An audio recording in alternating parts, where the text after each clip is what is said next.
Hello and welcome, and today we have a fabulous guest, and he is a powerhouse. It makes me laugh all the time and is full of energy. The guest we have today is the amazing Darren Galvin.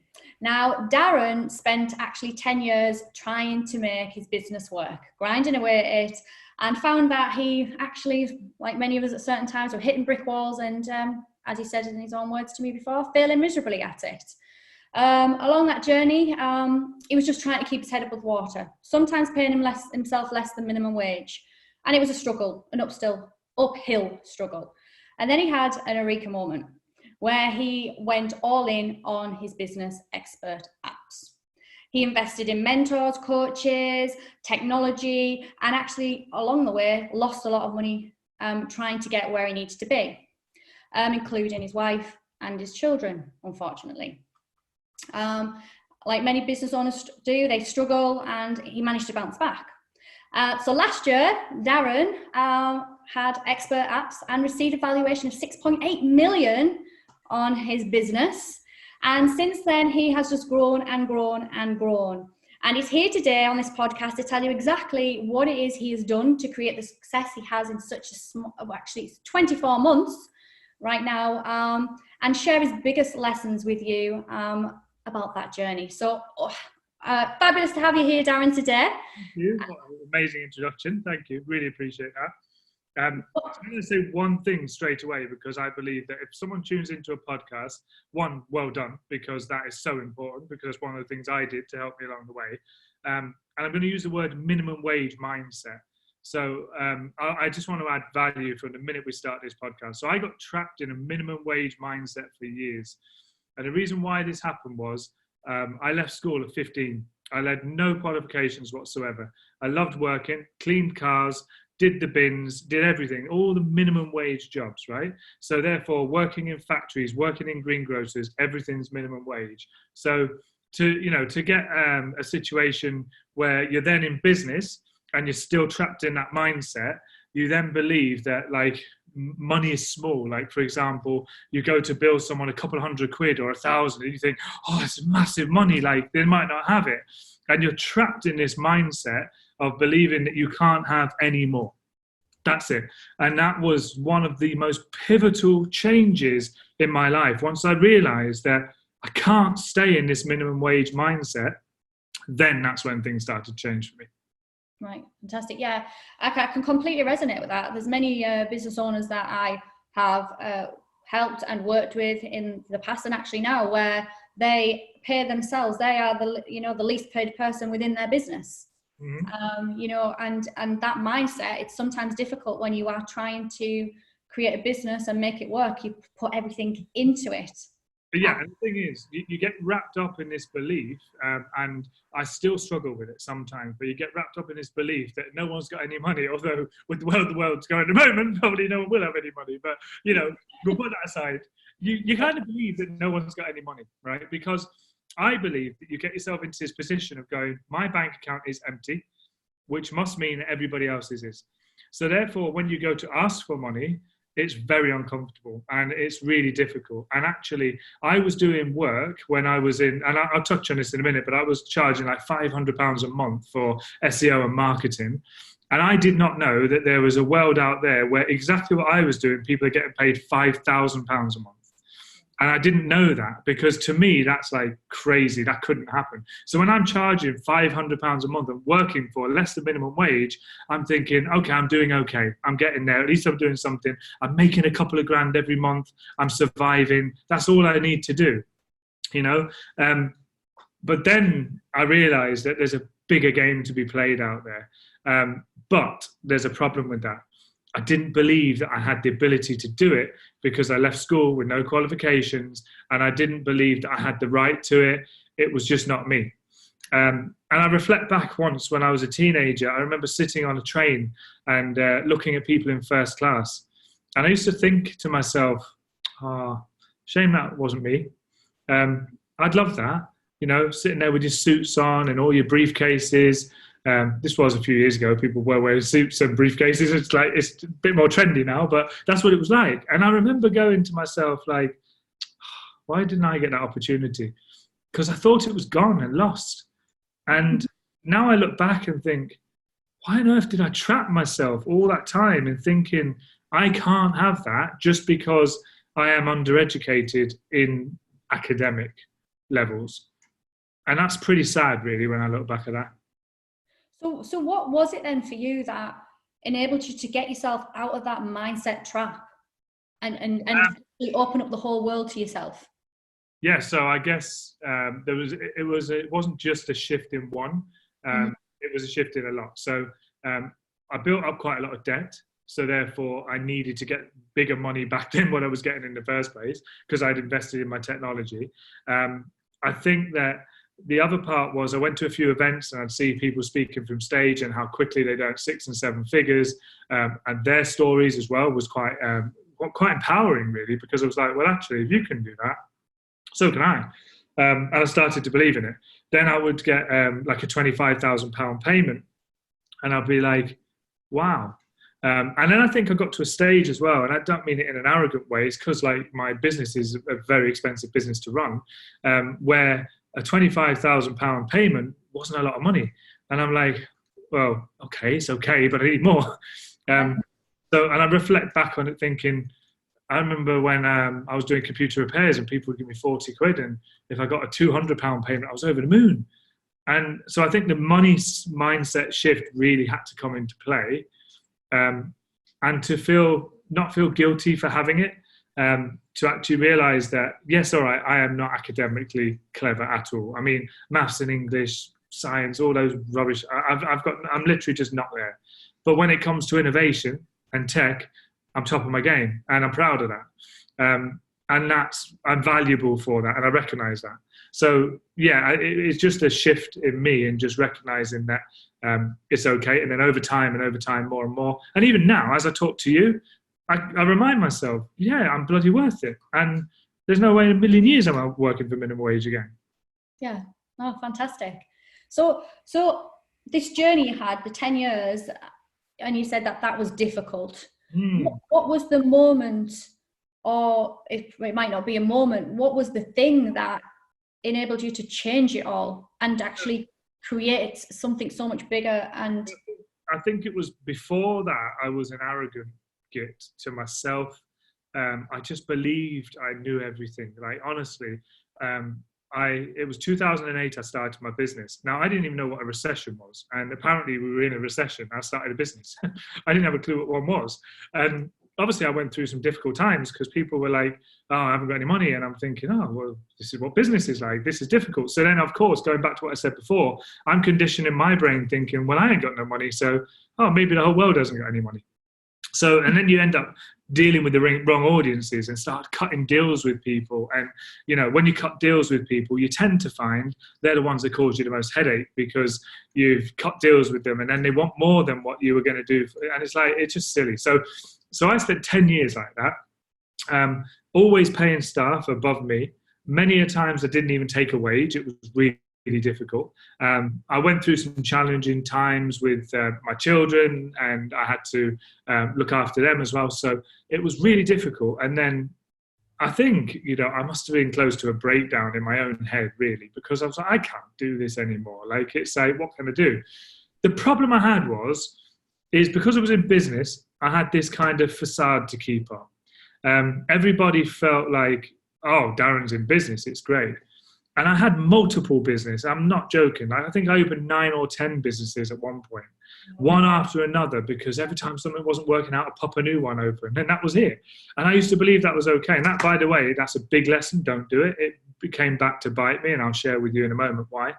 But that in itself was a problem, because I used to watch Dragon's Den. I used to see them sitting there with the piles of money, and I wanted that so badly. I was like, I want to be like that. I can't be. Why can't I be like that? So I convinced myself by opening these businesses and being a multi-business owner that I was doing well. So I became arrogant in myself.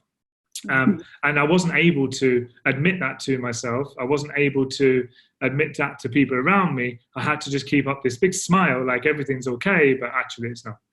And then I think there was just a moment. I was at an event and I went all in, paid for credit card on first first front row seats, just thought, I'm going all in, associated with high net worth individuals.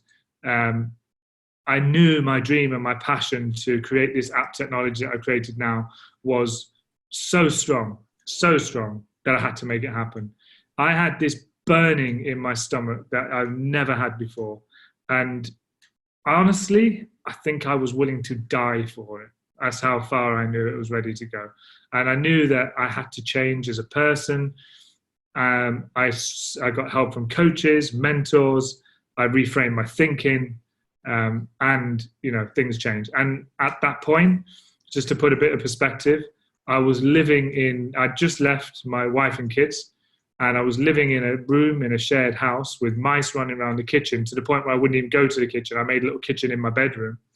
I couldn't afford to live there, and I was broken, like massively broken. And if it wasn't for Danny Webster, who's my business partner, no idea where I'd be right now. Wow, what a journey. So Danny, was Danny already in the picture, or did Danny come on? Yeah. So Danny used to work for me when we were in the website game, and I literally we went down very quickly, and I didn't know where I was going to go. We had loads of ideas of things that we were going to do, and I remember actually it was quite funny because he came to the house, and he said, "Get yourself out of bed." Right, get yourself out of bed. We're going out. I said, where are we going? And we went to Costa, and we did the whole writing it all down on a napkin and all that kind of stuff. And he had this idea to reignite another website business, which I did start with him for a very short period of time. But I felt sick every day because it was like, I've done this for years. It doesn't work. I don't want it. And actually, no disrespect to anyone who's running a website business. It's a very, very difficult game. It's a saturated market. And I knew there was a shift in times, and that apps were the thing. We've got younger generations now who consume content via YouTube and videos and online training. And they expect this self-serve culture. I just knew that there was something there that we needed to work on. So we mapped all this out on the napkins, as you say. But I got that fire then, because I was like, yeah, this is what I'm meant to be doing. So we went all in. I won't name the credit cards because I don't like to be an advocate of them, but they were very high interest credit cards. And I wouldn't recommend anyone do this because it nearly crippled me. But we did about 40 grand's worth of credit card debt to go all in, built our prototype, and then we featured our prototype at an event, made back that money, and then reinvested again. So that was a moment then where I think, having someone around you that's going to support you was great. And that's why we work so well as business partners now, because we founded the company together, and we founded it on, real kind of raw emotion and desperation. And, we've been through the highs and lows together. So it's been pretty good. Wow. Journey to get where you are now then. Total journey. Yeah. Well, you know what? We still go through challenges every day. Look at what we're facing now. It's a massive challenge. But at the same time, as I'm doing this podcast with you, Danny's on the other side of the room, and he's head in and he's working. I've got the support that I need, and that's all that matters. And that's one of the things I would say is I don't ever say get yourself a business partner, because sometimes that's not the right move. But definitely get yourself around the right people, either mentorship groups, coaching groups, a business partner, or just people that understand you and get you, because it's a lonely game. Really is a lonely game. People think it's so easy. I know many people's mindset is, they're in business, they must be rich. Don't work like that. That's the bit that I think people really struggle with sometimes. I completely agree with that, because the thing you said there, get yourself around people. It's something I really hold true about that is you become the average of the 5 people you spend most time with. So if you put yourself around the right people that you want in your life as well. Totally. And this is something you've just talked into, mentors then, and something, along your journey. What do you feel that the mentors that you had enabled you to do? Believe in myself was good. And when I say I get around people as well, is I joined high-level masterminds. And I joined them because I was around high-level people. At the end of the day, if I needed to know I could do this, I needed to see other people had done it. And the biggest challenge for me was no one had ever done what we've done. Never. It's never been done. So, I'm competing with some really high level companies and creating and inventing something that has never been done before. So I needed to play a level where there are people around me playing at that type of level as well. So I think that is the key, really, is look at where you want to be. Look, I don't mean it disrespectful to any smaller networking meetings, but if you go to the smaller networking meetings, don't make it your primary thing, because yes, build some connections, but if you're looking to play that bigger game, you do need to level up. It's such an important thing to get around people. And it's a cliche saying, but I love it. I love being the thickest in the room. I really do, which isn't hard sometimes. But I really do. I can invent things, I can innovate things, I can come up with ideas all day long. I will solve anyone's problem or anyone's challenge. But other things, I need education, I need to learn, and I am a sponge for it. Whereas with the old me, and if anyone's listening to this now, if you're listening to this and thinking to yourself, well, actually, you know what, maybe that's me, maybe I don't listen, maybe I do think I know it all, maybe you don't even want to admit that you think you know it all. Start admitting it to yourself if you think that's what it is, because it's a barrier and a half, when you think that, look, I'm ashamed of this, by the way, totally ashamed, because a lot of my clients are coaches and mentors. I just used to believe that coaches and mentors were just failed, washed up has-beens. That's what I used to believe, right? That was my own pattern, and it didn't serve me well, because I used to think, well, what do they know? Well, because I obviously thought I knew everything. Clearly not. So, I guess in answer to your question, it's let them in. Let them educate you. Let them give you their experience. They may not have had the direct experience that you think they have to have, but they've helped people that have had the same challenges. Like you coach and mentor people, and actually you've heard some of the challenges I've gone through. Someone else might come to you and have this, and you can share that story with them. And actually you're going to add great value to their life. So I think that's important. If you're going to go with a coach or mentor, absolutely embrace it. Let them in. Open your arms. Yeah, fantastic. Obviously, the situation we are in as a country right now isn't exactly perfect. So to the listeners listening, what advice would you give to them right now, when people are fearful and full of uncertainty right now? Okay, it's a great question. And I think that one of the things I would say is be aware. I'm hearing a lot of people say, oh, turn the news off. And I don't agree with that. I agree, turn it on, find out what's going on, because frankly, if there's a business about to receive £25,000 loans and grants and stuff like that, and you're turning the news off because you think that, you don't need to hear it, then you're going to miss out. And you're going to miss out, because by the way, that news that you hear today will be old news by tomorrow. There'll be someone else being looked after. So keep your eye on the pulse, but be careful not to consume too much. In fact, consume the news, but don't let it consume you. Yeah, that's the thing I would definitely say, because at the moment there's so much of it around, and I don't think a lot of it's hyped up. I'm seeing it, it's real, it's happening. Yes, panic buying is hyped up, but the fact is it's there. I couldn't buy my kids nappies, so that's not possible to buy. There's a problem when you get to that stage. Mm-hmm. So you've got to separate two worlds. One, which is your life, get that sorted. Then there's the second one, which is your business. And I honestly believe that, and I'll offend some people by saying this, but I believe we've hit a reset button now in the world. And I saw someone say that. It isn't my words. I saw someone else say it, and I thought, do you know what? You hit the nail on the head. We are resetting the world. We are now seeing more than ever who is real, authentic, and genuine. And by the way, I only gravitate to real, authentic, genuine people. That's why we're very good friends, because the love pours from you. And that's exactly the same. And you can see that. People that are just out there for themselves, go on your journey, I'm not interested.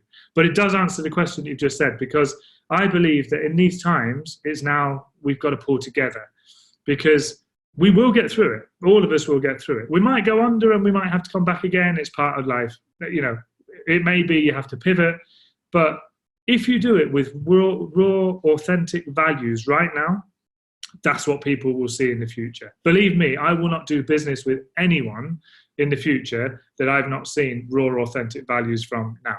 Because now is the time when the real person comes out. Are you willing to give away your last toilet roll to someone in need, or are you going to keep 50,000 of them in your garage, you know? Because there's different types of people out there. So that's one thing, values straight away. The second is look, we all know we have to stay positive, right? That's a great thing to do. But actually start thinking about what can you do right now. So our business as a whole is, it's in quite a good position actually, because people need us like madly. Everyone's being told to work from home. We provide a virtual solution. We enable people to communicate with each other without contact free. So from our point of view, we've gone, right, everyone who is going through this right now, use our platform free. Okay, it's going to hurt us, but we believe the universe will provide. If it doesn't, then at least we help people along the way. That's it. So I'd say that you've got to look and reframe things. So I'm going to give a few examples. A friend of mine who's got a valeting business, he's probably going to lose his business in his head. And I said, the more you think that, you're going to lose it. So what about like thinking about the fact that at the moment, people are worried about the germs. So look at, rather than focus on the outside of the car, focus on corona in the inside of the car, making it corona free. Like people will pay for that right now. Okay, my own sister, she runs a babysitting business, and she was getting very upset because she's losing her business. Like it's like, well, no one wants babysitting, and people are undercutting her by saying we'll look after your kids, even though she's professionally trained in qualifications. And I'm like, well, look, people are going to be forced. I'm pretty sure a lockdown's coming. So for 2 weeks, people are going to have to look after the kids, and there's a lot of people that don't know how to look after the kids, right? So for 2 weeks, they're going to need you to help them learn how to do activities, all the stuff that she does with the kids, do some education with them, a bit of fun, a bit of laughter, just look after them online so that they're not just sitting there on apps that they don't even understand what they're doing. You can think about ways that you can do something different to what you're doing, even if it's just to pass the time through. Oh yeah, totally. And this is it, isn't it? Being more creative. I think it is giving that opportunity for people to be a bit more creative in the business. And like you said, if it resets it, we've gone through something, and we'll also come out stronger from that. Yeah. Yeah, I mean, look, we're having a podcast here now. At the end of the day, doing a podcast with Gemma, I would come and see you. Like, there's no doubt. You'd come here. We would do that normally. But the point is, we can't. We're not letting the world stop. We're just getting on with it. And that's the important thing. Now, this could go on for 2 weeks, 2 months, 2 years. It could be the most catastrophic thing. It is a shame to see how the economy's gone. I don't profess to know much about it. Like I said, left school at 15. I'm not really into it that much, but I do see. I can see what a chart looks like, and it goes like that downwards. I know there's a problem, but look, it is what it is. And there's nothing we can do about it. We just got to all stay strong. Be there for each other, and don't let the selfish, arrogant side of you come out right now, because it will hurt you. It will hurt you in the long run. Yeah, totally. So with this in mind, obviously where we're going through in business and all the challenges, this is where we are right now. But we've also got to look, as we said, beyond that, and the opportunities that could come out the back of this. Because I believe that with everything, there's always two sides.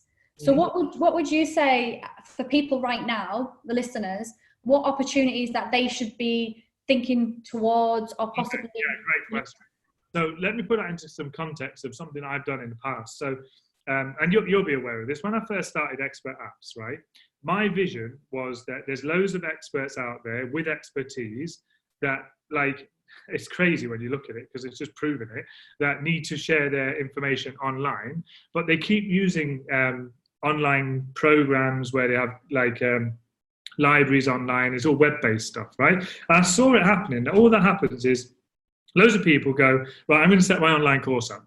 And then they get a flood of people through, and it's like, yay, this is working. And then straight away, it pivots down. It's like, it's not going to work, because the thing is, people have not got that attention span to a PC like now. What they've got is an attention span to the mobile phone that they put in their pocket all the time, that they're on the phone all the time, that they're on the toilet and they're using the phone, that they go to bed and they're turning their back on their missus and their partners because that's the way that it goes, right? That's how we live our life. So therefore, you've got to be in a phone. So my idea was, when I first started, I know what I'm going to do. I'm going to get all these experts into industry-specific apps.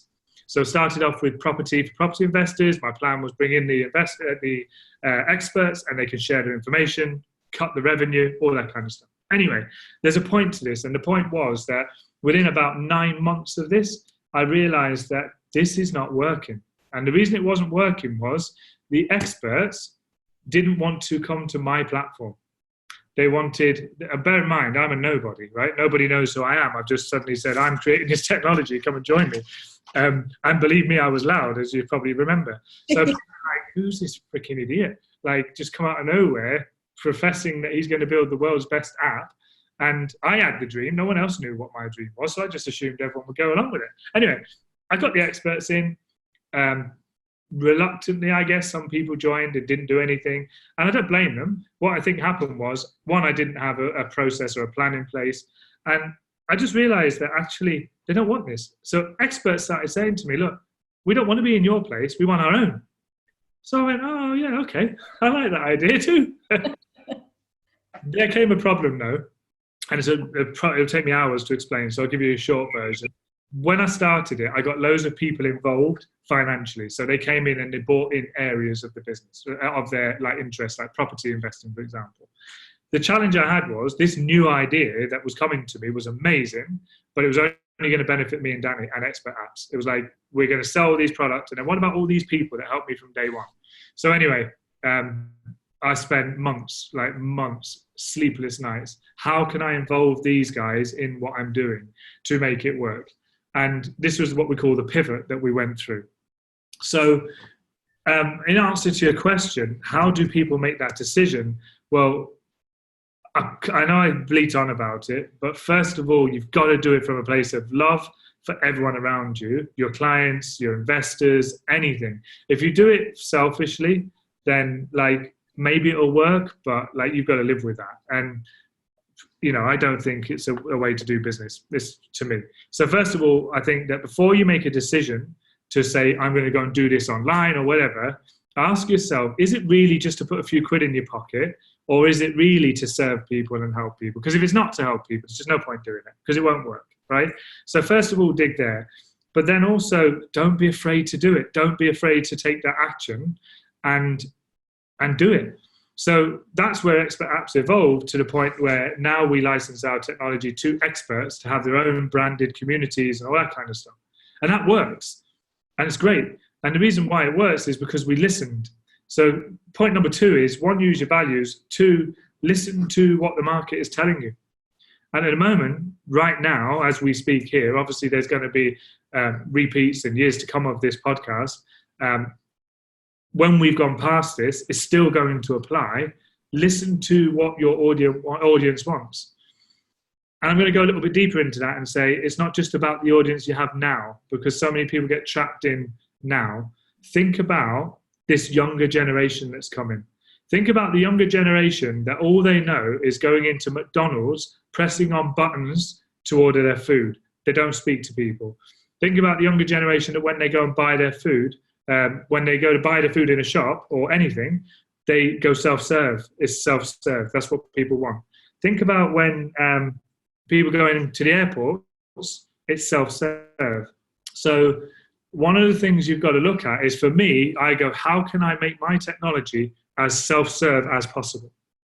Now, in 2 years' time, when someone's listening to this podcast, it might be something else they need to go, how can I make it like this as possible? At the moment, is how can I make anything I do contact-free, right? So listen to what's going on in the industry, listen to what's going on in the world, listen to what people's demands are, and you can't go wrong. But don't get stuck in it. People are going to do this. Believe me, they're doing it, right? They're going to go contact-free because this is the thing to go with right now. But so many people get stuck in it and they won't realize that in 6 months' time, there's a new evolution that we need to move with. So yeah, be as flexible as you can.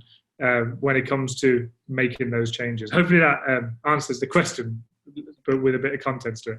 Absolutely, and the you know, when you've just spoken to there about being flexible and moving with the times, I think that from a business sense, that's something when something's going really, really well, and you know there is other things that you could be doing, but it's working. A lot of the time, I find business owners just don't do the thing, that extra thing, you know, because when something's going good, why change it? But then I think that you said there, if you're not looking at the times and moving forward with it, there's always something that can just catch you out. Look at a supermarket. If a supermarket did not adopt self-serve checkouts, they'd be going under. Simple as that.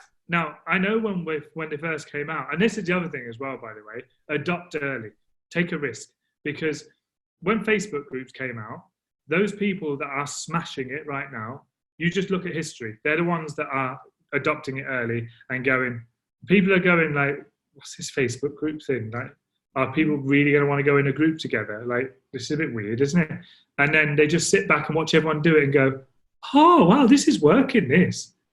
I might do that one day. Yeah. And then another 6 months, another year goes past and they're smashing it and they're getting results. Right, that's it, I'm doing it. By then, you've left it too late, right? And it's the same like with the self-serve checkouts. Like people could have gone, well, and I know, I mean, I was one to moan at, but I'm sure you were, everyone was. What's this? Where's the people gone? You know, what's this all about? You know, like we all moaned about it, but now we love it. We just get on with it. It's like, yay, no queues, straight in there. You know, it's done, no questions. And we don't have to keep flagging people now because the technology's got better.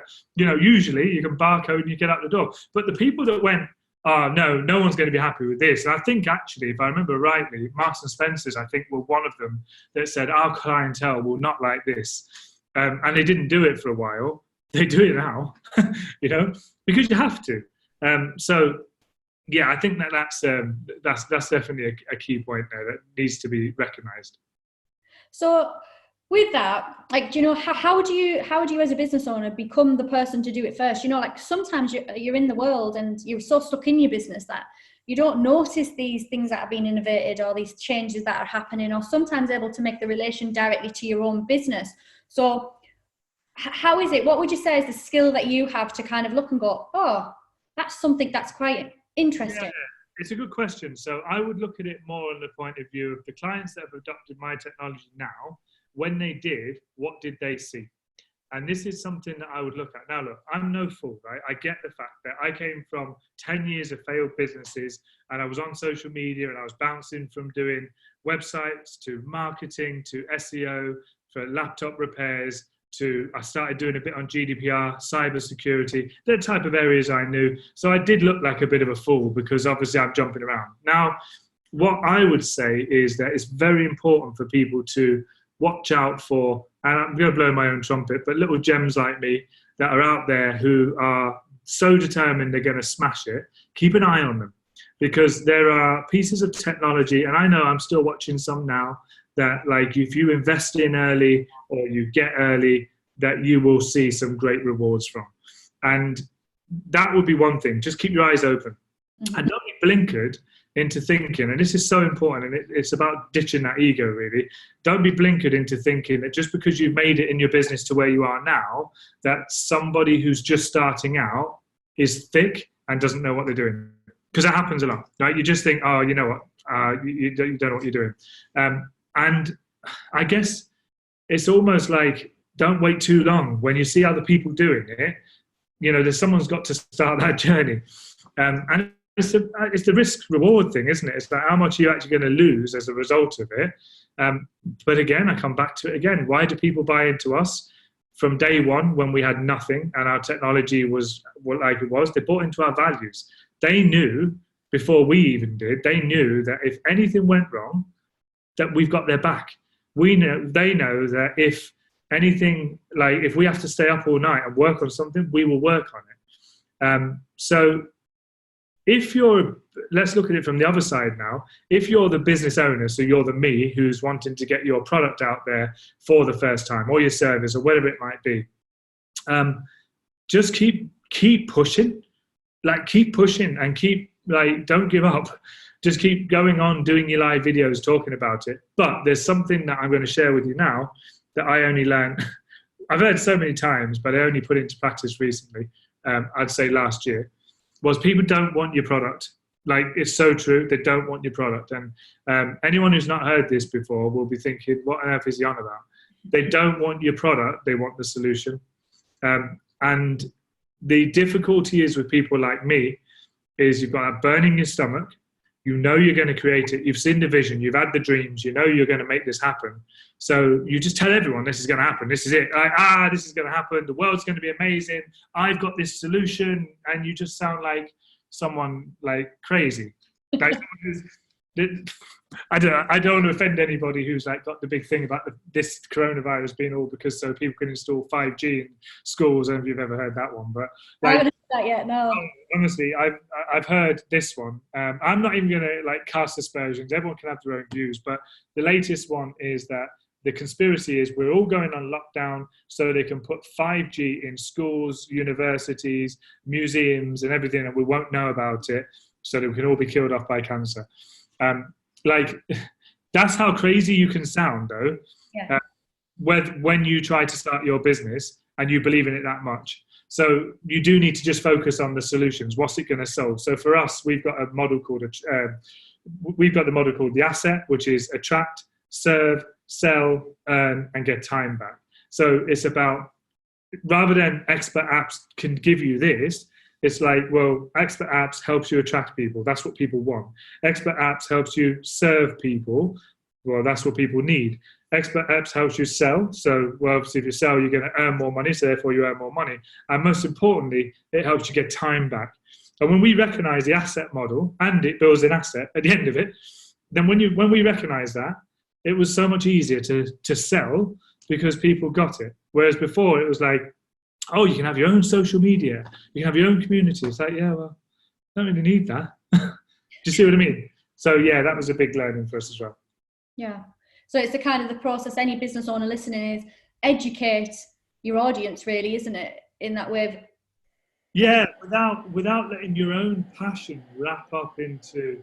Listen, the thing is, what's really embarrassing for me is I heard this before I even did it, but I still did it because I still believed, a bit of arrogance came out in me. I still believed that because I believe this is amazing, everyone will just understand that and get it. And actually, like, the only thing that was the pivoting point of business for us was results. Once we got people results, it wasn't an issue. Like, I could show results and they're like, I mean, it's not an issue. That's all people want. Yeah. You get that in your head that all people want is the end result. No matter what you do in business, they want the end result. You can be a funeral director. The people just want to know that you're going to do it properly. You know, they're not interested in anything but. They're not interested in the how, the why. They're just interested in, are you going to do it properly and in a dignified manner with values? I keep throwing those values in, but I think they're so important. Absolutely. I couldn't agree more with the value side of it. With obviously, you've created your business. In less than 24 months, you created a 7-figure business. Yes. What would you say was the recipe for that creation in that short period of time? Okay, so there's one thing that it's not going to help everybody, but it might help people think about their business. When I was in the website game, I had to sell websites in order to make money. Okay, so this will make more sense as I explain it. So I would say, like, if I was selling a website for £1,000, I'd make £1,000. Then that £1,000 goes, I'd just have to make another £1,000. Then that goes, and I have to make another one. That was what it was like. And I was never building an asset ever. Now, the difference is between the app is I have invested a lot of money. I've taken loads of pay cuts. I've got loans. I've thrown everything in. But every time even now I'm talking to you, that app is growing in value because my coders are like all the time.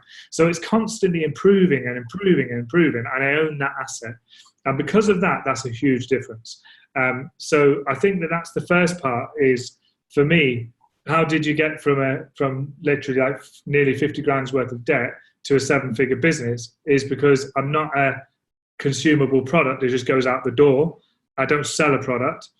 I'm building an enterprise which is growing, growing and growing. And also, it's also proving that from the moment we started, we haven't stopped. You can see just by looking at the technology. I mean, our app technology now, you can build your app online. So we give you the app technology. You can build it online. You can see it as you're building it. That's not been possible before for, you know, in the expert space to be able to create your own app and just like make it look like however you want it to look. It didn't do that day one. So the thing is, it's just been constantly working and working and working. So I think wherever possible, try to make anything you do build an asset that is growing longer and longer and longer. I guess if you look at like a property, if you think about it, maybe a care home or something, it's a tiny little care home, but every time you keep adding a little bit onto it and adding a little bit onto it and adding a little bit onto it, all that hard work that you're putting in is just keeps growing and growing and growing and growing. And I think that's just the important part. I mean, obviously you guys in property world, you understand that. But yeah, that would be a big difference in how you get from, if you want to get to a 7-figure business, that's it. And then also from that, it goes back to getting results, because we had to get our company valuation based on not just the code and the technology. We had a very good year, first year turnover. We had 50% profit margin, which meant we had to scale back. You know, it meant like we as directors took some pretty low salaries. You know, I'm CEO. I was not on a CEO wage. I'm still not on a full CEO wage. Danny's MD, nowhere near MD wage. And as a company, we made a decision to go, well, what's more important? Have that money to be able to grow and invest in the technology. And then that way, when investors came to look at it, when our lead investor says, yeah, I'll give you X amount of pounds, that kind of sets a benchmark for the valuation. And then all the rest is just ticked off as we go along. So yeah, that's the biggest thing for me, is about growing something that is of substance, that's going even down to stock in a shop or something, like, you know, non-perishables, toilet rolls and pasta. That's all you needed. Toilet rolls and pasta, and you'd be a millionaire by now. Yeah. Amazing though, isn't it amazing how, and this is why I said about the reset button, how a bag of pasta, you just look at completely different now. Like, I've got one bag of pasta and I'm savoring it, right? I'm not even joking, like, it's real. I squashed a bit of my bread, like, you know, when you put it in a bag with other stuff and it's squashed, and I'm like, oh no, I've squashed 3 or 4 pieces of bread, and I'm trying to straighten it out. Now look, I know it's terrible and I know there's people starving, but in the past I might have just binned that. So it's amazing the reset that we've got in our minds. And just take this, if you're listening to this now in this time where it's really, really tough, then just look at this as a reset and an opportunity for you to start rethinking your life and how you go. And look, we obviously, Steve, you've seen what he's done, and he's witnessed, and you know, he's probably reset his life a few times by watching and seeing that and changed the way he is. So use it as an opportunity. But that was a bit of a digression. Bread and pasta. I hope it makes sense though. That's what I'm saying. That's what I think you get to 7 figures. Even you guys, you know, you build your assets. If you keep selling your services, you know, even if that's you know, massaging someone's shoulders or whatever it might be, then maybe I've got shoulder ache or something. I'm just suddenly just coming up with some random stuff, but it's true. And I think that, like, it's just constant, like 50 quid here and there. I did it in laptop repair work. It doesn't serve me anything. Just keep repairing laptops and getting 50 quid in. It's like, because in these times when I can't work, I can't make money. Now, look, I probably won't make as much money now with this crisis that's on, but my technology is worth a fortune. So as far as I'm concerned, some way or another, I'll get through this because I've built that technology. Mm-hmm. What would you say, obviously, the success you've had, you talked about at the beginning, you had to kind of change the mindset and the belief of yourself to be able to, first of all, get there. What would you say? And obviously you said within the mentorships, you know, net worth individuals and the way that they tackle things. If you could, what are the things that you have seen, the threads that people who are successful have in common that other people can start to implement within themselves? I would go with, it's probably one that would be not expected to hear, but it's association. Without a shadow of a doubt, the association and being let in. So let me touch on that actually, because that's a good point, because I made a few mistakes when I first started. Obviously, one of the things I wanted to do was get the business up and running. So I kind of looked at, you're successful, you can invest in my business. Like that was my mindset. But what you got to realize, actually, whoever's listening to this, is think just because you're dealing with a millionaire, it doesn't mean they want to invest in your business. And it actually doesn't mean they've got liquid cash to be able to do so. It means, like, you know, could I be classed as a millionaire? I'm far from a millionaire, but my company's worth millions. So therefore, people will look and think, oh my God, like, you know, listening to this podcast, go, he can invest in my technology. I can't, because I'm investing in my technology. I'm taking salary cuts to do that. So therefore, I think that's one thing to get in your head, first of all, is that just because someone is doing well, got a flash car or whatever, doesn't mean that they can help you, right? Also, there's a few like high net worth public figures that I'm good friends with now, and I laugh about it. But I approached them way too early. I just sounded like a right dickhead. Like, you know, just sending them messages, trying to connect with them and asking to go for coffee or whatever it is I could possibly do. All right, yeah, some would say it's commendable to keep trying. But you can also burn bridges very quickly. So get some credibility first in, you know, in the less high net worth circles, then move into high net worth circles. But also, please, and I mean this, like, do not believe that just because someone is sitting in the high net worth category that they're better than you. And I did this for so long, like, oh my word, like, I'm probably not one to get selfies with people anymore. I used to be like, oh, this is great association. Now I'm done with it. I'm like, you know what? We're on the same level. And that doesn't mean just because I built this company, I wish I could go back and remind myself day one that I don't need to look at you as my hero, because actually I can be inspired by you. But I think some people feed off that too much as well. And that can be quite damaging. So in answer to your question, what needs to happen is you need to, one, not think you're better. Two, when you do reach that stage of hanging around with high net worth individuals, don't be a pest. Like, don't be a pest. You know, that's the thing. Feel free, have conversations, attempt to sell your product, whatever, but respect when it's not the right time. And that's the key. Yeah. And with that as well, I agree completely what you said there. I think the biggest gift we've all got, and sometimes we get lost in it, trying to, well, I see many people, is trying to fit in to what you think people want you to be. Yes. And even businesses do that. You know, how should I be within the world? And I just think just the biggest gift we have is just be yourself. Yeah, because if they don't like you, then someone else will anyway. And, you know, like, we have, I can't tell you, the people we've attracted into our lives have been, they're just amazing. Like, some people will know these people, like Dylan Denicha. He's actually one of our directors of the company now. I'd never met anyone with such a big heart as him. Like, unbelievable. The love is unbelievable. And that's massive as well, because for our point of view, when we go through challenges, it's like, the love is just, we get big hugs. It's like, we're good, you know. We're probably won't get any hugs at the moment, but, you know, we get hugs, even virtual ones. And Andy Gilbert, for example, a very, very successful man who's trained some of my mentors. He's also one of our investors and directors in the company. And they just gravitated towards us, but they're so on our wavelength, it's unbelievable. And there will be some who are, could have had the opportunity, I guess, the best way to put it, to have invested in our company and gone on our board and been there, but they weren't the right fit. And I used to look at it and think, oh, it'd be amazing to have you because you've got so many connections and all that rubbish. But actually, it's not what I need.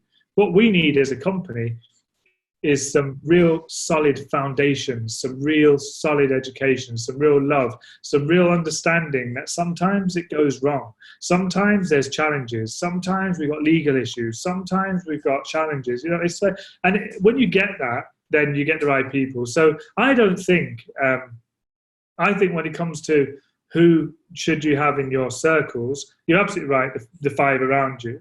But don't dismiss anyone straight off. Just see who will come into your life. Like, look at, you know, how many people have come into your life that are right?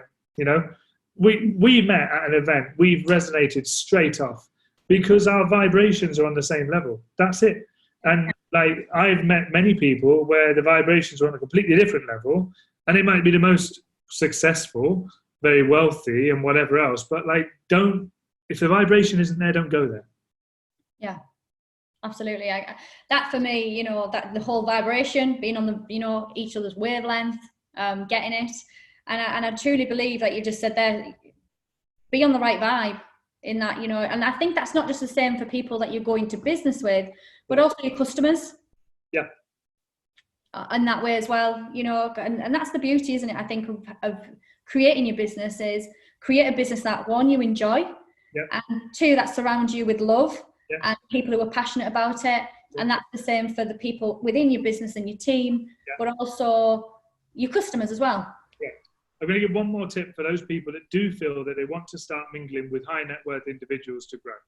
This is the best tip I can give you, and I'm going to ask you to use it with respect because it worked. I did a lot of interviews like you're doing with me right now, and as a result of doing that, I made sure, in fact, I did you and Stephen as well, and it proves the point. Because when I had you and Stephen, before my show, which I was doing online, I always connected with you first, and I always made sure we had a conversation. What that meant was I get your mobile number, okay? We then have each other's mobile numbers. I am a total believer in the minute you take someone to WhatsApp, that relationship and vibration levels there, right? But, and I say this with caution, do not just believe that you've got their mobile number, you can just spam them and contact them and do whatever. Just grow with them naturally. You know, spend that time getting to know them a little bit back and forth. I have got more high net worth contacts in my mobile than I've ever had in my life. Do I message them all the time? No. Do I ring them all the time? No. Is there times where I feel I need to, or I want to help them? Yes, there is. And when you get to that stage, that's okay. So, because I do think that's a precious commodity that people, I'm not going to say the name of the guy, but he laughed at me only last week. I was with a very high net worth individual, and he was asking me some questions. And I just said, as well, give us your number and I'll send you the information. He's like, bloody hell, you're forward, aren't you? Because he doesn't give his number out. But because he's that forward, he just gave me his number. And I have not messaged him or rang him since. But one day I might. And that's the point. So 100% mobile numbers, although Stephen Green's is probably not worth having because he doesn't ever answer his phone anyway, but I don't know how you even get hold of him, but you know. I'm constantly on divert. Yeah, but he's got a different policy. He's just in a world of his own with his phone, and he doesn't like his phone. But do you see what I mean? So anyway, I would say that that's definitely a one thing to do is, be bold enough to ask for it, but also give them reason to give it to you. So if you're going to do an interview with them, like people might be listening to this podcast thinking, oh, I wouldn't mind doing a podcast. That's great, but do it properly. And if you're getting people beforehand, either mobile phone numbers, or if you've got an opportunity to meet someone like Gemma, go to them, you know, and go and spend 10 minutes beforehand, 15 minutes, because believe me, they are golden times. Those 15, 20 minutes before a podcast, you can get to know someone so well, and then you become great friends. And so I would say that that's a real big thing. I didn't kind of strategically do, but it started to happen, and I was like, this works, so it's good. Yeah, you know, what I'd like to go now is, obviously you've had you where you are now, you're growing, you're on that path of growth and fire in your belly and everything. Knowing what you know now, what would you say to the 25-year-old you, if you could give yourself some advice and go back in the past? What would it be? I don't think I would use any words whatsoever. I would get this hand and I would slap myself so freaking hard and say, then I would say, stop being an arrogant arsehole. Right. I would, honestly, because that's what I was. I was trapped in this air of arrogance. And I'm not talking about, like, I didn't just walk around with loads of bling and start walking like I'm from South London, which I'm from originally, like, and just going, yeah, like massive chip on my shoulder. It wasn't that type of arrogance. It was an internal arrogance. It was an arrogance I didn't realize that actually there were people out there that knew more than me, you know? And, you know, yeah, at times I probably thought I was better than people because I was like, well, you know, I'm in the wrong place in this world. I need to be in a different place. And it was really like crazy. But I know where it came from. It came from my own visions of what I saw. So like I said, that first class train, I've never forgotten it. I remember looking at those guys there, sitting there thinking that could be me. So obviously from my point of view, thinking it couldn't be me, I built up this air of arrogance that I'm quite comfortable with who I am and I know what I'm doing and all that. So I definitely slapped myself in the face for that. And the only other thing I would guess was focus. I said I'll touch on this, didn't I? Because I opened a lot of companies. So that nearly really ruined me, nearly. Thankfully, because I'd spent over a year demonstrating that I was credible, it was okay. However, if I hadn't have done that, I would never have got investment. Because the questions I got asked was, like, you had these, like, 20 companies or whatever it is beforehand. What happened with them? And I'm like, well, now you should ask. And I was honest and real about it all. That's the other thing. You have to be honest and real about anything you've done in the past. Just go straight in. Don't lie about it because you'll get caught out. So the first few, like, oh, yeah, this didn't work. There was like 10 of them were just ideas. I used to believe, and some people will do this, think I've had an idea. Oh, I need to keep it safe. I'll go and register it on companies' formations 24/7 and it'll be open in 24 hours. I used to believe that. But I didn't realize the damage that would do when you've got such a history of all these string of companies. So that would be a big lesson for me, would be not to do that. Luckily, I got through it. But I do think if I hadn't have stayed true to myself and been honest with the people, and in fact, I'd probably say I have probably lost some high-level investors because the ones that haven't approached me have probably gone, no, I'm staying away from him. But the ones that have gone, we've been there, done that. We get what happened. And they've seen the history of what I've built up now. And actually, they've seen it as a positive that I've been through it and done it. But yeah, I think be careful with that, I would say. Yeah. No, thank you so much for that. Thank you. I'd like you just to tell the listeners, you know, if they're interested in whatever your expert apps, you know, all the technology that you're developing and doing, where can they find you?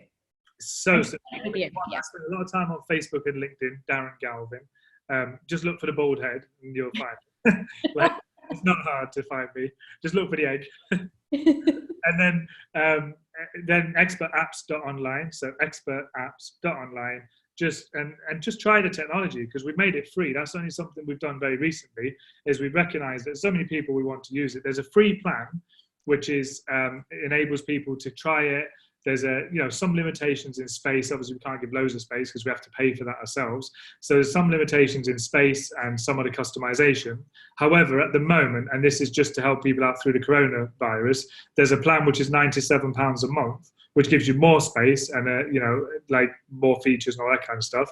But we're giving that for free to help people through the coronavirus now. So if anyone's listening now and they're like, I need to serve my communities, and they need a place to upload memberships, they want a membership, they want to upload videos, they want to get podcasts on there, they want a social community, they want to educate people, they want to build out forms and documents. There's so much in there. Just go and use it for free. And then there's other people, if they decided that they wanted to upgrade and have their own app, then again, just hit the button and we'll have a direct conversation about how we can make that work. And you get your own app with your own fully branded identity. But the thing to remember about it is that it's yours and it's your asset. And I think the proof is in the pudding right now that things can go wrong very quickly. And actually, if you'd built this asset up 2 years ago, like some of our clients now are absolutely smashing this because they adopted it early. Hence why I say to people, adopt early. Don't wait for everybody else to do it. Don't be the one that sits in the audience and watches the person on stage saying, I got an expert app years ago and look at what I've created. Go and use it. It's free.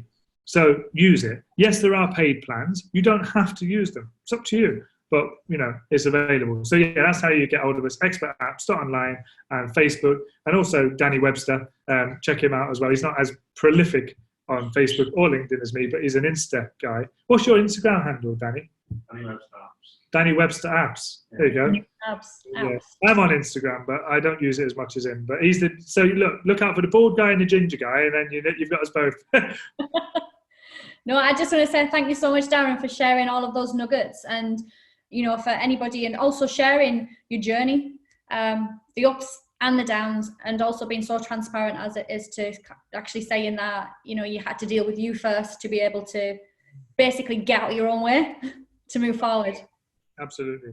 Thank you very much for having me. It's been an absolute pleasure. I couldn't think of anyone else I'd like to do a podcast with right now, because I know the impact you're having on people's lives. And I would encourage anybody who is listening to this podcast to reach out and to stop suffering. And even if you don't think you're suffering, go and have a conversation, because actually you might find that there's another level that you could be playing at. No, thank you so much, Darren. I really, really appreciate it. Take care. Thank you so much. Take care.